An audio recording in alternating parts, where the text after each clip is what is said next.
আসসালামু আলাইকুম রহমতুল্লাহ। তো আজকে আমরা দেখেন 9%, 9.5% সর্বমুনাফা সুদে 600 টাকা 2 বছরের সুদ কত? আমাকে 2 বছরের সুদ কত টাকা আমি পাবো সেটা নিয়ে আমাকে বের করতে বলছে। দেখেন, তাহলে এখানে এই যে 600 টাকা সেটা হচ্ছে আসল। 600 টাকা কি আমার আসল, তারপরে সময় 2 বছর, মুনাফার হার কত? 9.5। এই 9.5কে আমরা এমন লিখতে পারি। তো এমন লিখলে আমাদের কি লাভ আমরা পূর্বের ভিডিওতে আমরা দেখিয়েছিলাম। তো পি এর মান কত? 600। আমরা বলছিলাম যে এই অঙ্কগুলো আমরা এক লাইনে লিখবো।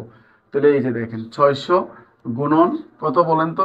9.5 গুণন 2, আর নিচে লিখে ফেলবেন কত? 100। নিচে কত লিখে ফেলবেন? 100। যদি এভাবে লিখেন আপনি কিন্তু খুব সহজেই করতে পারবেন। এটা কাটা, এটা কাটা। এবার দেখেন এটাতে যদি আপনি গুণ করেন, এই যে সবগুলা সংখ্যা যদি আপনি গুণ করেন, তাহলে আপনি 114 পাবেন। কত পাবেন বলেন তো? 114। তো আমার অ্যান্সারটা কত? 114। বার্ষিক 5% সরল মুনাফায় 600 টাকা 4 বছরের সরল মুনাফা কত? দেখেন এটাও কিন্তু সেম, আমরা I equal P R N দিয়ে করবো।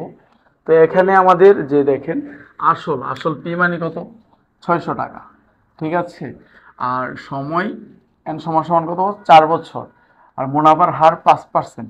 5%কে আমরা কিভাবে লিখি এটা তো আপনারা জানেন, এটা হচ্ছে 100/5। ওকে, এখন দেখেন এই যে আমরা এখন এই যে পি এর মান কত বলেন তো? 600।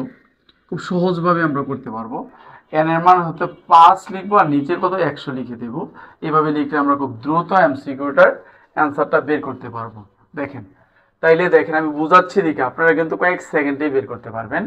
এই শূন্য শূন্য কাটা, এই শূন্য শূন্য কাটা, 5 6 30, 4 30, 120। তো গুণ করলে কত? 120। আমাদের অ্যান্সার কত? 120।